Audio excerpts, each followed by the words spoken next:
아니 12만 6천 달러. 정말 역대 최고가였는데 순식간에 9만 달러 선까지 뚝 떨어졌습니다. 이게 대체 무슨 일일까요? 오늘 그 표면 아래에 숨겨진 진짜 이유를 한번 파헤쳐 보겠습니다. 보이시죠? 마이너스 40%. 와, 이 숫자만 봐도 정말 아찔한데요. 단기간에 이 정도 하락폭이라니 시장이 충격에 빠질 만도 하죠.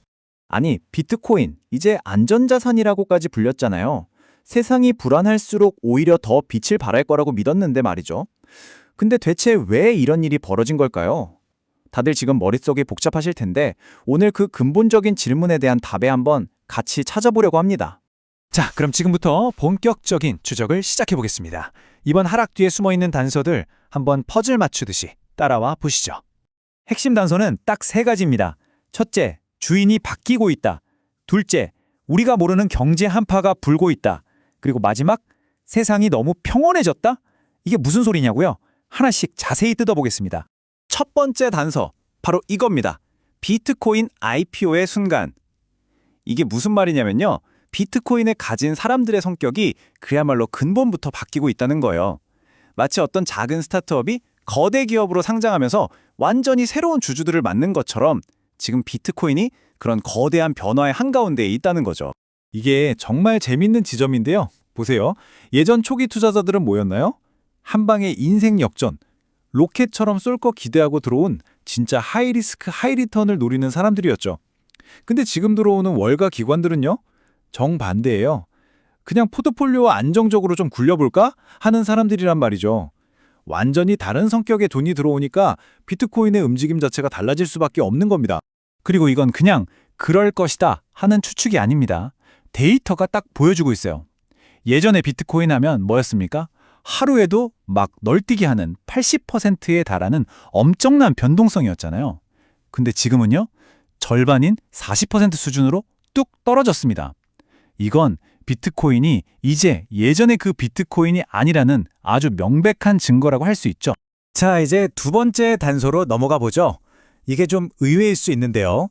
요즘 다들 인플레이션, 물가 상승 때문에 난리잖아요. 근데 사실 경제의 저 깊은 수면 아래에서는요.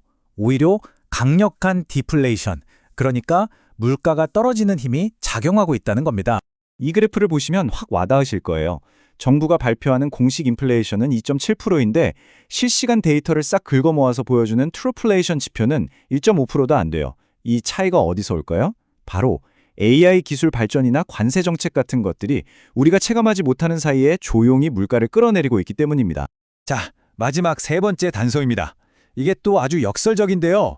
세상이 평화로워질수록 비트코인한테는 안 좋을 수 있다는 겁니다. 무슨 말이냐고요? 비트코인의 안전피난처로서의 매력이 그만큼 줄어들고 있다는 거죠.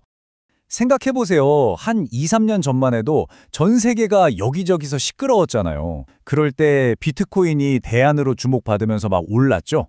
그런데 최근에 미국이 다시 세계 경찰 노릇을 하면서 글로벌 질서가 좀 잡히는 분위기란 말이죠. 그러니까 아이고 위험하다 하면서 비트코인으로 몰려들었던 수요가 자연스럽게 빠지고 있는 겁니다.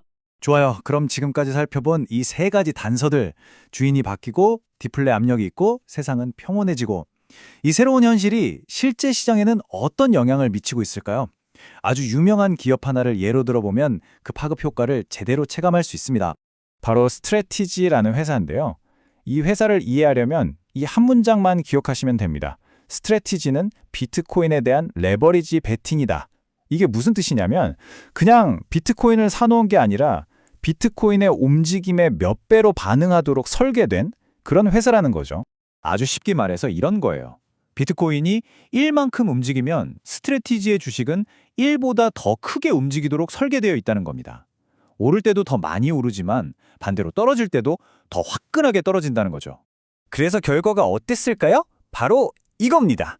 마이너스 56%. 비트코인이 40% 하락하는 동안 스트래티지 주가는 무려 56%나 폭락한 거예요. 이게 뭐 예상치 못한 재앙이 아니라 처음부터 그렇게 설계된 레버리지 구조에 따른 어떻게 보면 아주 논리적이고 당연한 결과였던 셈이죠. 그런데 여기서 또 하나의 아주 흥미로운 역설이 등장합니다. 모두가 걱정하는 거 있죠? 미국의 암호화폐 규제. 이게 계속 늦어지고 있는데 사실 이게 시장에는 오히려 뜻밖의 이점이 되고 있다는 분석이 나오고 있습니다. 바로 규제적 해자라는 개념 때문인데요. 해자가 뭐죠? 성을 둘러싼 연못 같은 거잖아요. 외부의 침입을 막아주는. 마찬가지로 이 애매한 규제 상황이 거대한 은행 같은 공룡들이 이 시장에 함부로 들어오지 못하게 막아주는 일종의 방어막 역할을 해주고 있다는 겁니다. 그러니까 법안 처리가 늦어지는 이 시간이 거대 금융사들은 눈치만 보면서 섣불리 움직이지 못하게 만들고요. 그 사이에 원래 이 시장에 있던 암호화폐 스타트업들은 기술을 더 발전시키고 시장을 선점할 수 있는 정말 귀중한 시간을 벌게 되는 거죠. 어떻게 보면 도전자들한테는 기회인 셈입니다. 자, 그럼 지금까지 살펴본 단서들과 그 파급 효과들을 모두 모아봅시다. 주인의 교체, 숨겨진 디플레이션, 평온해진 세계, 그리고 규제의 역설까지. 이 모든 걸 종합해봤을 때 우리는 어떤 결론을 내릴 수 있을까요? 결론은 이겁니다. 지금 우리가 보고 있는 이 혼란은 비트코인의 끝이 아니라는 겁니다. 오히려 이건 고통스럽지만 반드시 필요한 성장통에 가깝습니다. 예측 불가능한 투기 자산에서 이제는 성숙한 금융자산으로 거듭나기 위한 그런 과정이라는 거죠. 결국 지금의 이 진통이 더 큰 도약을 위한 성장통일까요? 아니면 정말 거품이 꺼지기 전 마지막 신호일까요? 오늘 함께 단서들을 추적해봤는데 여러분은 어떤 결론에 도달하셨나요? 이제 판단은 여러분의 몫입니다.